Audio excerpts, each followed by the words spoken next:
Hey, hey, hey, everybody. It's time for Jonesy and Amanda's cutting room floor. Hey, hey, hey, everybody. It's time for Jonesy and Amanda's cutting room floor. It's a cutting room floor. Have you ever used ChatGPT? GPT? GST? VPL? Chat GPT. It's hard to say. No, I have not. No, it's interesting, though. My friend Anita McGregor, who I do a podcast with. It's great. Double A chattery. You and Anita McGregor. Anita is a clinical... she's a forensic psychologist. That's right. And she also runs the unit for forensic psychology at New South Wales. Whenever I'm at your place, at a party, at a soiree, I like to get Anita in a corner and just ask her questions about, what about that nut? What about that guy? What about that dude? You know, I love that stuff. Yeah, and she knows you're talking about you. After a few gins and tonics, she sings like a canary. Oh, gosh, you're full of it. She does. But what's interesting is, as an exam marker, and this is people who are post-grad, people who are, going to be forensic psychologists, there's a high level of marking and assessment involved, and it's hard to tell if students have been using ChatGPT for their assignments, because what ChatGPT does is it makes every single answer different. So you can put in the same assignment information that I do, and two different results will come out.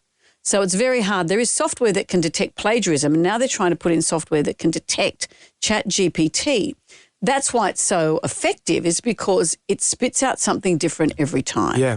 One of my son's mates, he works for a council, and he had to do a presentation. He'd left it to the last minute, had a raging hangover, and then put it what the presentation is into ChatGPT, and ended up getting accolades and a pay rise for the presentation. This is the thing. And maybe that's okay. Maybe that's all right. Maybe you don't have to sweat over these stuff. But people are using it, as I said, for school essays, for script writing, for song lyrics, articles. But what about this guy? How do you feel about this? This guy, 55-year-old James, asterisk, not his real name, wanted to break up with this girl he was going out with. He said, it was after the third date and I decided I didn't really want to be with her. I thought, though, I'd rather word a beautiful letter to her so she didn't hate me. So I got ChatGPT to break up with her instead. Oh. How would you feel if you're being broken up with to not get a phone call? Because it's a big deal to face someone. I mean, you and I haven't had to do it because we've been married for 100 years. I don't know how the dating scene works, that if you constantly are going on a series of coffee dates or dates and you're both evaluating how you feel, you're constantly letting people down. It'd be very hard. But getting a letter lets you off the hook. But how do you feel being dropped by a letter? Yeah, that's a tricky one. What's happened in your past? You've had other relationships before your marriage. What happened? How did you split up? Well, they were long-term relationships, meaning a year here and a year there. But you had a long-term relationship. You were almost engaged. Yeah, not almost engaged. Well, okay, but you were heading towards that.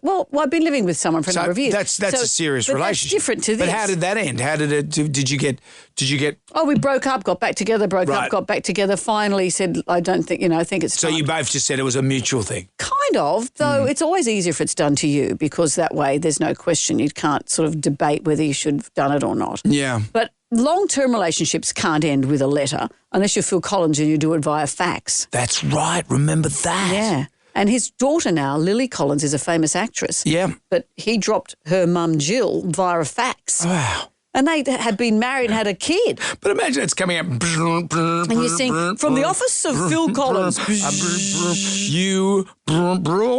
Phil's written here. You are...